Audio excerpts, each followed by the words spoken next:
Hello friends, welcome back to my channel Karthik Telugu news. Friends, ఇవాళ భారీగా పెరిగిన బియ్యం ధరలు అంటూ ఒక ఇంపార్టెంట్ అప్డేట్ న్యూస్ అయితే రావడం జరిగింది. దీని గురించి మరిన్ని విషయాలు ఈ వీడియోలో తెలుసుకుందాం. ఈ మధ్య కాలంలో ప్రపంచవ్యాప్తంగా అనేక దేశాల్లో ద్రవ్యోల్బణం తీవ్రంగా పెరిగింది. ఇంధనం, ఆహార ధరలు పెరగడంతో భారతదేశం కూడా ద్రవ్యోల్బణం ప్రభావాలను ఎదుర్కొంటోంది. అయితే ప్రస్తుతం పరిస్థితి మరింత దారుణంగా మారింది. పండుగ సీజన్లో పండ్లు, కూరగాయలు, గుడ్లు, ఇతర ఆహార పదార్థాల ధరలు వేగంగా పెరుగుతుండడంతో సామాన్య ప్రజలు తీవ్ర ఇబ్బందులు పడుతున్నారు. అలాగే బియ్యం ధరలు మాత్రం ఆకాశాన్ని అంటుతున్నాయి. భారతదేశం నుండి దిగుమతి అయ్యే బియ్యం ధరలలో అత్యధిక పెరుగుదల కనిపించింది. గత 3 నెలల్లో చిల్లర ధరలు ఒక్కో బస్తాకు 300 రూపాయల నుంచి 400 రూపాయల వరకు పెరిగాయని నివేదికలు సూచిస్తున్నాయి. ఇక భారతదేశంలో వరి ధర క్వింటాలకు 800 నుంచి 900 రూపాయల వరకు పెరిగింది.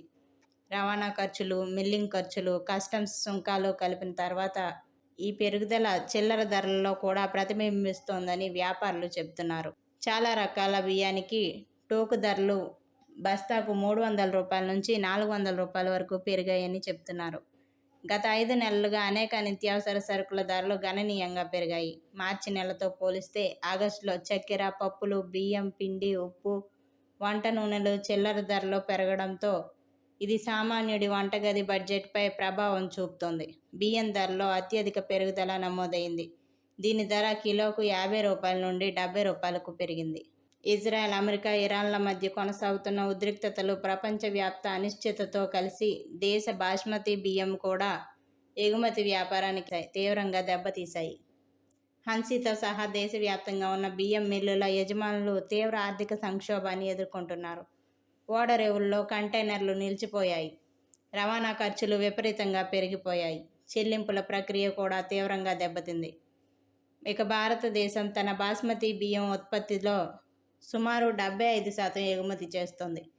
కానీ ప్రస్తుత యుద్ధ వాతావరణం ఈ వాణిజ్యాన్ని నిలిపివేసింది. హర్యానాలోని ఒక ప్రధాన బియ్యం కేంద్రమైన హన్సీలో దీని ప్రభావం ఎక్కువగా కనిపిస్తోంది. ఇక్కడ పెద్ద సంఖ్యలో బియ్యం మిల్లులు ఎగుమతులపై ఆధారపడి ఉన్నాయి. అంతర్జాతీయ మార్కెట్లో భారతీయ బాస్మతి బియ్యానికి గిరాకీ బలంగా ఉన్నప్పటికీ అనేక దేశాల్లో బియ్యం కొరత కారణంగా పెరిగిన రవాణా ఖర్చులు, ఎక్కువ సమయం పడుతున్నప్పటికీ కొనుగోలుదారులు భారతీయ బియ్యాన్ని కొనుగోలు చేయడానికి సుముఖంగా ఉన్నారు. అయితే రవాణా పరిమితులు మొత్తం ఎగుమతి వ్యాపారాన్ని తీవ్రంగా దెబ్బతీశాయి. ఎల్నినో ప్రభావంతో వర్షాలు ఉండవన్న ప్రచారంతో మిల్లర్లు, రైస్ డిపోల యజమానులు బియ్యాన్ని అక్రమంగా నిల్వ చేసుకుంటున్నారు. సో ఫ్రెండ్స్, ఇది అప్డేట్ న్యూస్. మరిన్ని అప్డేట్స్ కోసం ఛానల్ సబ్స్క్రైబ్ చేసుకోండి ఫ్రెండ్స్. అలాగే పక్కన ఉన్న బెల్ ఐకాన్ క్లిక్ చేసి వీలైతే ఛానల్కి లైక్ అయితే చేయండి. Thank you friends. Thanks for watching this video.